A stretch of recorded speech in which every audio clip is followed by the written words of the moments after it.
Nessa aula a gente vai finalmente fazer a consulta de CEP de fato e a gente vai aprender o uso de uma nova hook, que é o useRef, e a gente vai usar ela para poder fazer a lógica do cancelamento da requisição, quando na tela de pesquisa clica no botão cancelar. Para fazer a consulta de CEP de fato, a gente vai usar essa biblioteca CEP Promise.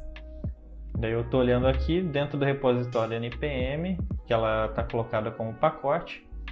E o legal de olhar aqui no site é que tem vários exemplos, já fala das versões do Node que ela suporta, tudo o que ela se propõe a fazer e não fazer. E tem exemplos de uso. Aqui tem um exemplo, importando do CEP Promise essa função CEP, que é a única coisa que ele exporta. E essa função CEP é só você passar um CEP como string, que ele aceita como number também, mas a gente vai usar dessa forma.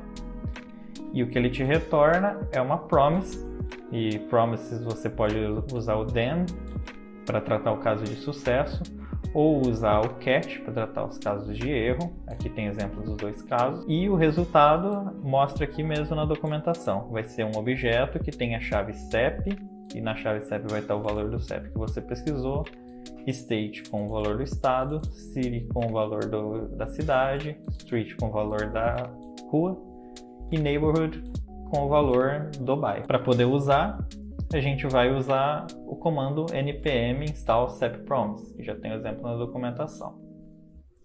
Vamos voltar para o nosso código. Aqui na página de pesquisa mesmo que a gente estava mexendo. Derrubar a aplicação, vamos rodar npm install --save para ele adicionar já no package.json, a gente não precisa adicionar manualmente. CEP-promise.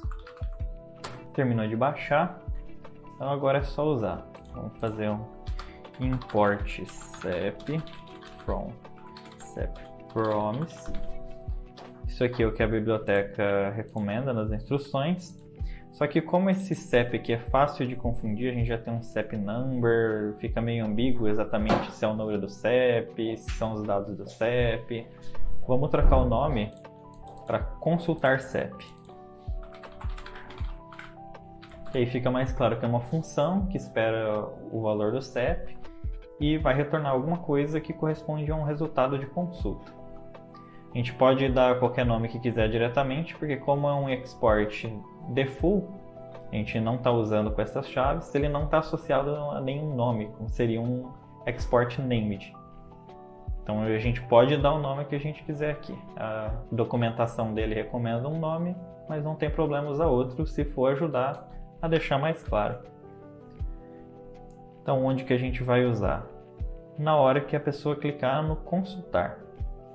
Por enquanto tem só uma funçãozinha que vai para resultados, mas já vamos criar uma função, vamos chamar de handle search.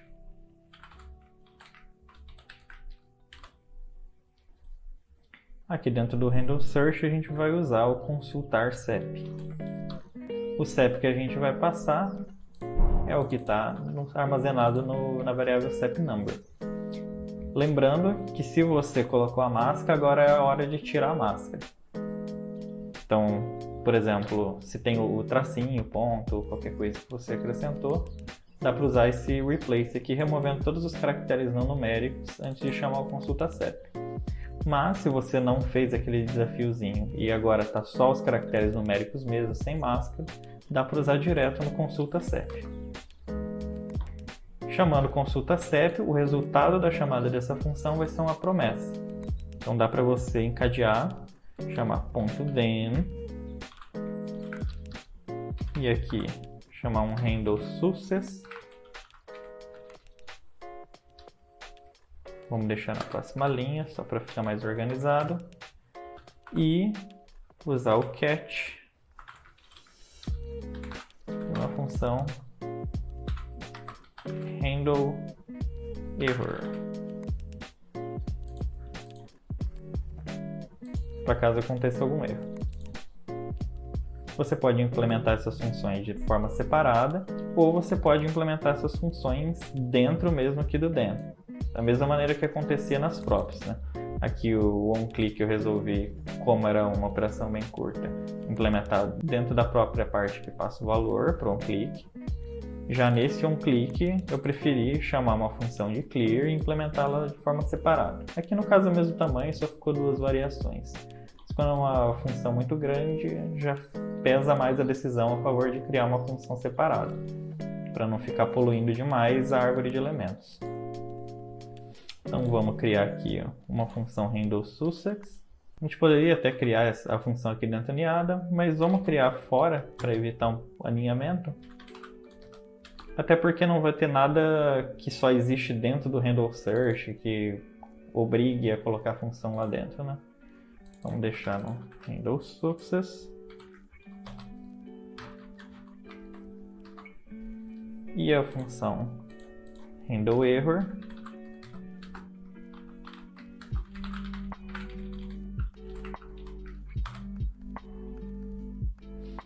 Dentro da handleSuccess, eu vou ter os dados do CEP. Dentro do handleError, eu vou ter o objeto de erro, se existir. Então, basicamente, fazendo a consulta de CEP, pode acontecer um erro ou um sucesso. Se acontecer sucesso, vai cair nesse caso dentro e vai ser chamado essa função aqui. Se não, vai cair na função cat e vai chamar essa função aqui com o erro. Então, o que a gente quer que aconteça caso seja sucesso? A gente quer que esses dados sejam enviados para algum state aqui do app, que depois a gente passe para a tela dos resultados. E a gente quer que a navegação vá para a tela dos resultados para o usuário conseguir enxergar esses resultados também. Então, uma coisa por vez. Estamos aqui na tela de pesquisa. No handleSuccess, primeiro vamos criar uma função. Aqui no caso, só criar uma constante primeiro para armazenar a função. Vamos chamar de setResultado. Vamos pegar as props.setResultado. Aqui a gente está pegando das props, mas não tem nada ainda colocando esse valor nas props. Então vamos lá no app, criar esse state, const resultado. Só corta essa olhadinha que eu dei aqui. Tá bem. Resultado, set resultado, igual a use state. E vamos começar como um objeto vazio. Porque espera-se que seja um objeto e o padrão para um objeto que de estado inicial é um objeto vazio. Só para manter o valor do mesmo formato, né? Se é string, a gente costuma começar com string vazia, se é um objeto com objeto vazio, se é um array com array vazio. Se é número, costuma ser 0, a não ser que seja uma situação que já pede que se comece com um valor específico. Então, o setResultado que a gente criou aqui do state, a gente está usando na tela de pesquisa. Então, aqui a gente vai passar para estar disponível quando a gente pegar. E a gente chamou de setResultado mesmo, vamos passar com o mesmo nome. Para a tela de pesquisa, quando eu pego props.setResultado, tá aquele valor que eu passei no elemento. Então aqui no handleSuccess eu tenho os dados que foram retornados do CEP, vou chamar setResultado, passando esses dados do CEP, e logo em seguida eu vou chamar a minha função Go, que eu estava usando aqui no onClick, esse GoToResultados, para navegar para a tela de resultados. E o handleSearch, por enquanto, não tem nada chamando ele. O certo é o onClick do botão de consulta chamar ele. Então vou tirar isso aqui, que era só temporário para a gente fazer a navegação. Agora vai ser executado o processo correto. Vamos ver se aconteceu algum erro.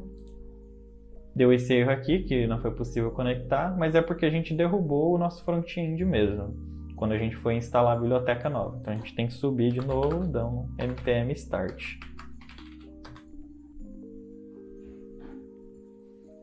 Agora já carregou. Vamos experimentar passar um CEP válido primeiro. ocupação 16.075, 420. Clicar em consultar. Mas antes de clicar em consultar, para a gente observar melhor o que está acontecendo e já fisgar algum erro que acontecer no meio do caminho também, aqui nas DevTools do Chrome ou do Firefox, dependendo de qual navegador que você está usando, tem essa parte aqui chamada Network, ou vai estar a rede, dependendo de como está a linguagem do computador. Aqui dentro vai ter a lista de todas as chamadas que o seu front-end faz para outros lugares. Como esse CEP Promise faz a chamada para um serviço gratuito, né, de consulta de CEP, essa chamada vai aparecer aqui nesse network. Então vou clicar aqui em consultar. Inclusive foram feitas várias chamadas, porque ele consulta vários serviços diferentes. Então vamos dar uma olhada nesse via CEP aqui, por exemplo.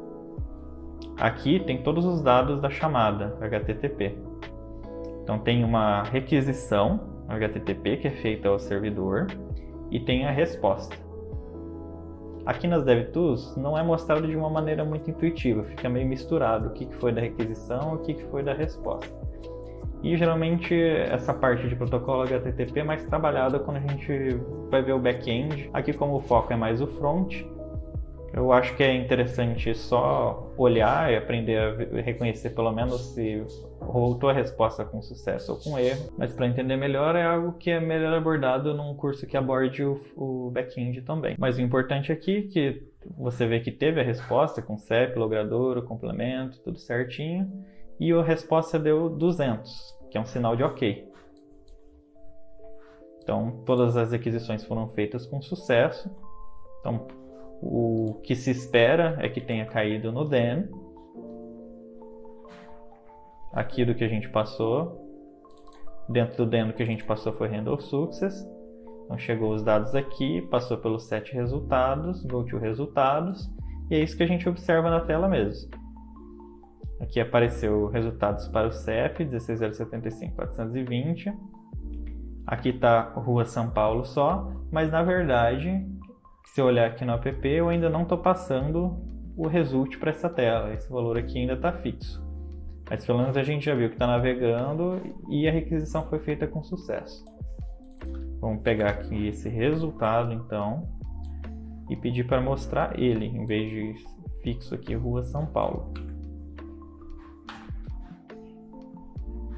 Beleza, então agora a gente já vê no formato exato que o CEP Promise retorna, que é o que ele diz aqui. Então as chaves acabam vindo com o nome em inglês. Isso é uma coisa que a gente vai ter que modificar. Mas ó, já vem o CEP certinho, o estado, a cidade, todos os dados que a gente precisa estão aqui. Esse CEP aqui, se eu olhar na tela de resultados, ainda está fixo. Mas a gente pode aproveitar que o result tem essa chave CEP e já deixar essa parte parametrizada. A gente pode colocar aqui result.cep.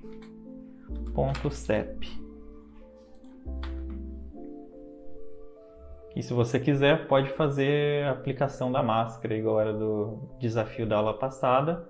Nesse aqui você pode também aplicar máscara na hora de mostrar o CEP para a pessoa.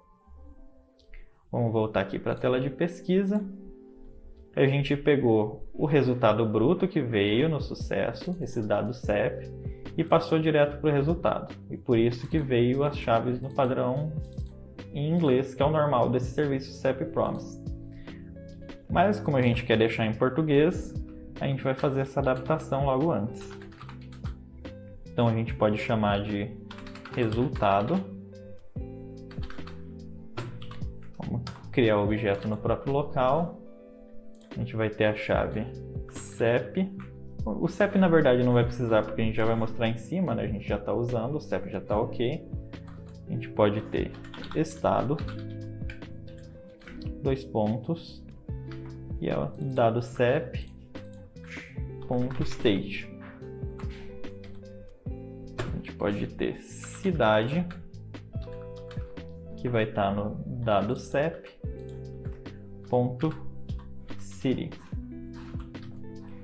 A gente vai ter bairro,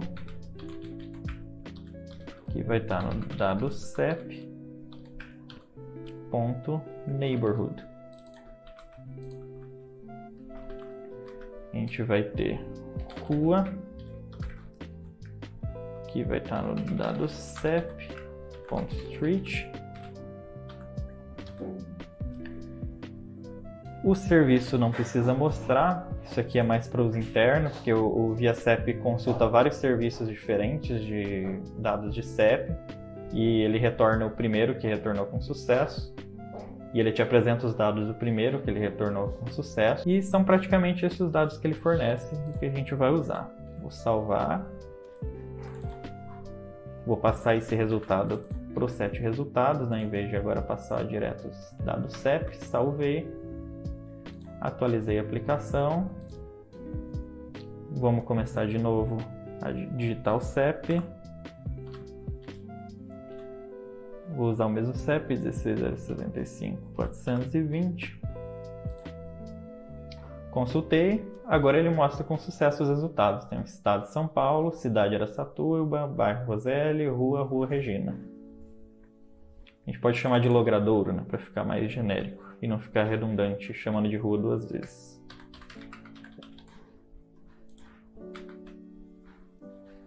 Mas vamos ver o que acontece com o erro, né? Na verdade, nem compensa ver o que acontece com o erro ainda, porque a gente não implementou a função que trata o erro. E isso que a gente pode fazer agora. Além de no app existir esse state aqui para guardar o resultado, para poder ter essa informação compartilhada entre a tela de erro e a tela de pesquisa, o state tem que estar num nível acima também. Então a gente também vai criar uma variável para armazenar a mensagem de erro.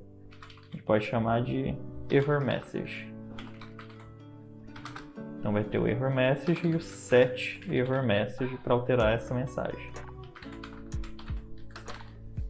Use state. Como a mensagem vai ser uma string, é ideal que o estado inicial também seja uma string, a string vazia é o que vai fazer mais sentido. Aqui na tela de erro, por enquanto a gente está passando uma mensagem fixa, mas agora que a gente já tem essa variável como state, a gente pode passar ela para essa própria error message.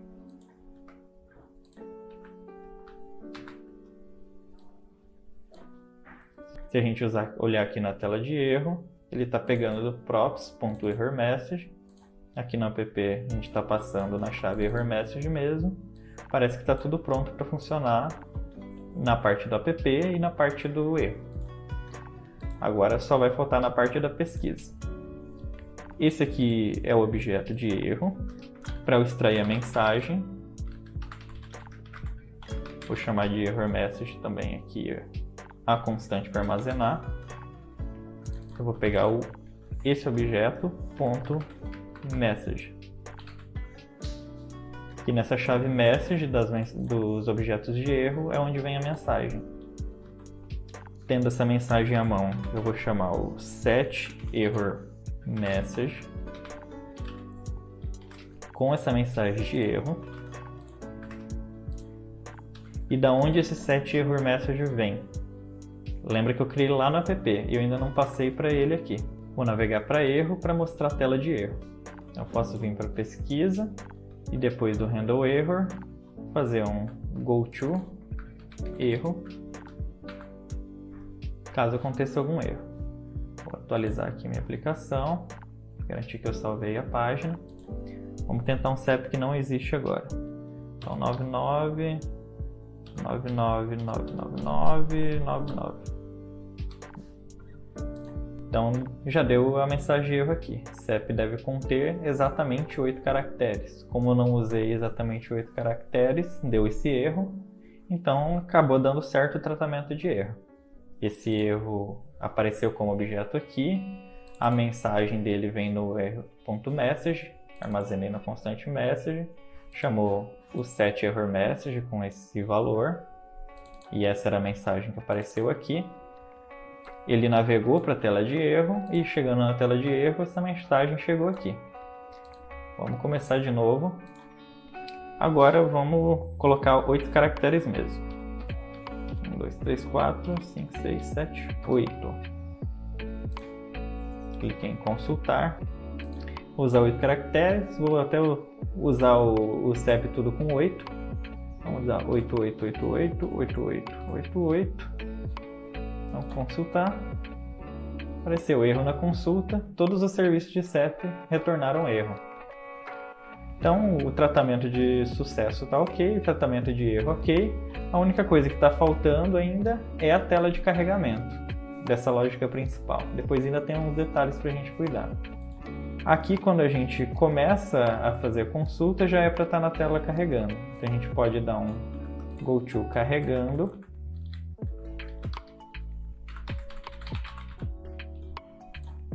Antes de fazer a chamada. Vamos consultar de novo. 8888. Agora aparece carregando resultados. Erro na consulta. Todos os serviços de CEP retornaram erro. Vamos voltar aqui para o arquivo app.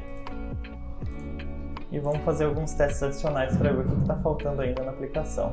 Se você lembrar um pouco das aulas passadas, a ideia da tela de carregando era mostrar justamente que a busca está sendo feita, né, para o usuário não achar que ele clicou no botão e não está acontecendo nada até chegar aos resultados. Mas a gente adicionou também esse botão de cancelar. Então, vamos refazer aqui o processo. Se a gente pesquisar um CEP válido,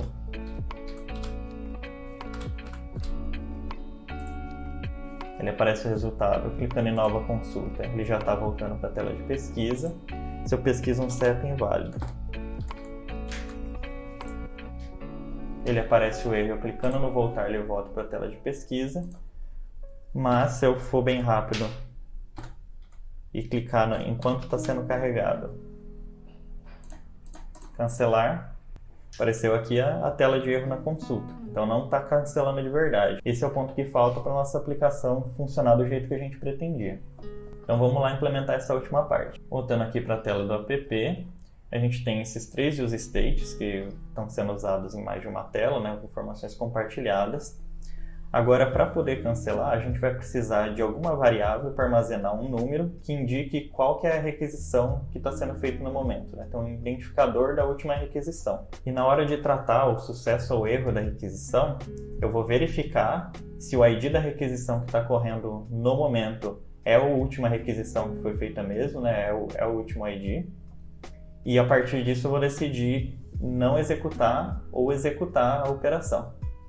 E daí, desse jeito, quando eu clico cancelar, eu posso simplesmente gerar um ID novo e a requisição que está correndo no momento, quando chegar a resposta, vai ver que ela não é o último ID e não vai executar. E desse jeito a gente tem a lógica do cancelamento. A gente até poderia resolver isso com o useState, mas nesse caso específico, o useState vai ser um pouco demais, porque a ideia do useState é ter um valor que toda vez que é alterado, o React perceba que é uma dependência do componente que mudou e ele atualize de novo na tela. Só que nesse caso, o ticket não vai ter impacto nenhum na tela. O React não precisa rodar de novo toda a lógica dos componentes para tentar atualizar nada na tela, porque não vai ter nenhum impacto na tela. A gente só vai ter um impacto na execução das operações lógicas. Então a gente pode usar uma outra hook que se chama useRef. Essa hook useRef armazena um valor, ele fica permanente na aplicação igual ao useState, só que ele não tem um impacto visualmente. A tela não vai ser atualizada quando ele atualizar. A gente pode importar esse useRef aqui em cima do React. E a gente vai usar do seguinte jeito. Vamos chamar de ticket esse valor que vai funcionar como se fosse um identificador, né, um ID da última requisição feita. A gente usa useRef. Aqui também eu passo o estado inicial, vamos começar com 1. A partir daqui a gente já tem esse ticket para ser usado. O useRef funciona um pouquinho diferente do useState, porque como o React não precisa ficar sabendo dos detalhes de quando ele foi alterado, né, porque ele não precisa disparar nenhuma ação a partir disso, o retorno do useRef não é um par cópia do valor atual e função que altera o valor, igual acontece com o useState. Ele retorna direto no objeto, e esse objeto vai ter uma propriedade chamada current. E eu posso alterar à vontade essa propriedade current e ela vai estar sempre no último valor que eu deixei. Então não precisa ter separadamente uma cópia do valor e algo para setar. O funcionamento é um pouco mais simples. As duas telas que vão precisar acessar esse ticket são a tela de pesquisa, que como tem a lógica de executar a chamada da tela de sucesso, a chamada da tela de erro, vai precisar saber se o ticket realmente é o último gerado, para ver se a operação não foi cancelada, né, e deixar de fazer.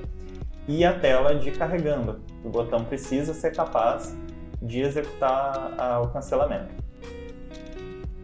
Então vamos passar o ticket por props para eles poderem ter acesso. Na tela de pesquisa, passar aqui por último, depois do set error message, passar na chave ticket mesmo. Aqui na tela carregando, vou fazer a mesma coisa. Chave ticket, vou passar o valor do ticket. Só lembrando que pode confundir um pouco, né? O estado inicial 1, esse 1 não vai ser o valor do ticket em si, dessa variável. Vai ser o valor do ticket.current. Vai ficar mais claro com o uso. Aqui na pesquisa, então, a gente tem esse ponto do handle search. Logo antes de chamar a tela carregando, a ideia é que a gente gere o ticket. Então a gente passou por props, do mesmo jeito que a gente armazena o GOT numa variável, vamos armazenar o ticket aqui também. Ticket igual props.ticket. Voltando aqui. Na hora que começar a chamada, o ideal é a gente garantir que tem um ticket novo. Então a gente vai fazer ticket.current mais para incrementar. Para quem não é familiar, isso é a mesma coisa que fazer ticket.current é igual ticket.current mais 1. Não tem nenhum segredo acontecendo, só uma maneira de deixar mais enxuto.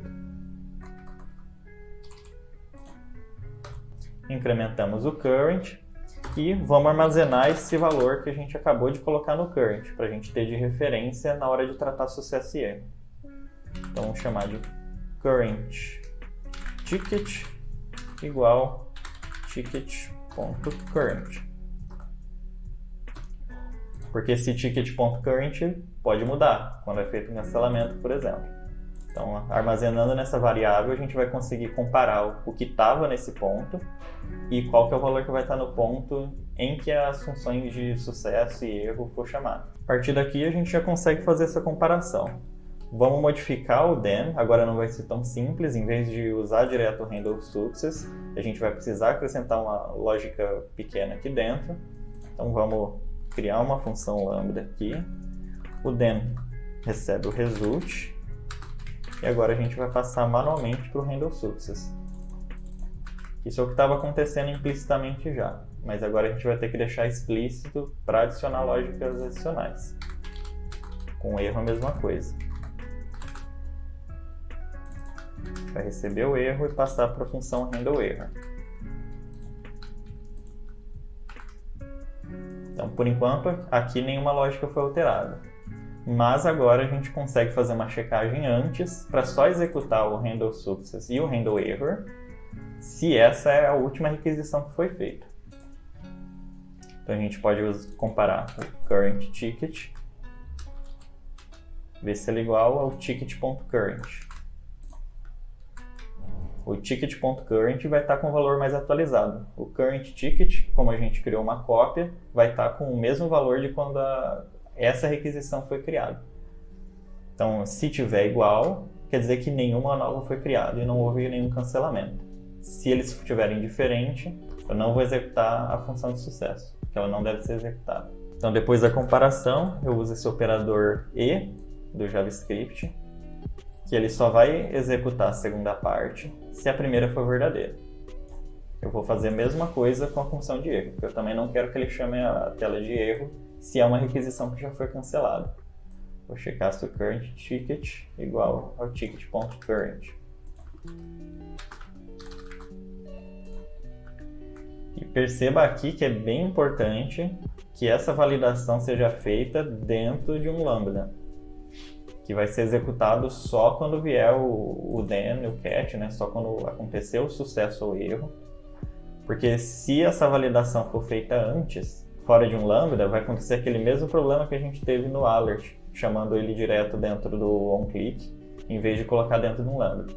A validação acaba sendo feita logo na criação, né, na configuração da promessa, em vez de ser feita na hora que chega o resultado. Então sempre essa comparação entre o current ticket e o ticket.current já vai ter sido identificada como sucesso, porque vai ter sido validada exatamente depois de eu ter feito a cópia. Então a cópia ainda vai estar atual. Então o que era responsabilidade da tela de pesquisa já está sendo feito.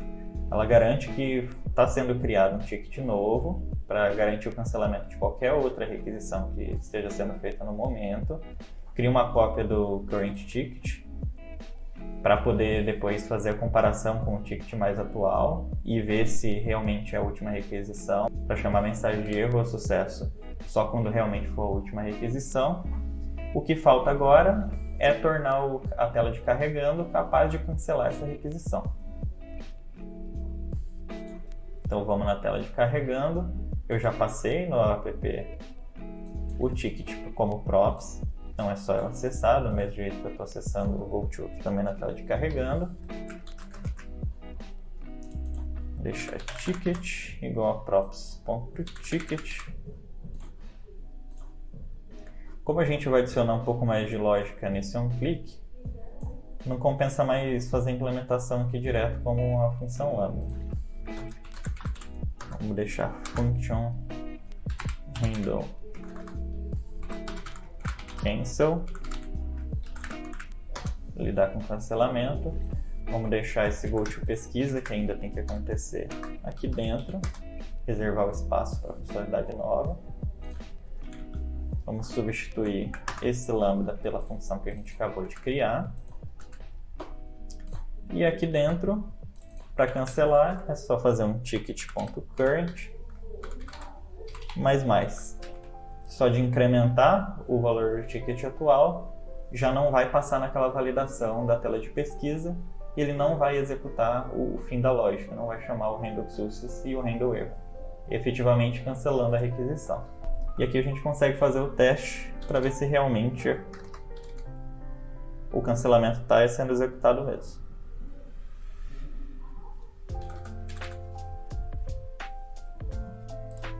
Cliquei rápido no cancelar, guardei um pouquinho, continuamos na tela de pesquisa. Então ele não transicionou para a tela de erro, nem tela de sucesso, deu para cancelar a requisição e ele soube não executar a lógica de sucesso nem a lógica de erro. Então nessa aula a gente implementou todas as funcionalidades básicas de consulta de CEP até o fim delas, e a partir da aula que vem a gente vai só acrescentar algumas funções secundárias para ver alguns conceitos restantes do React.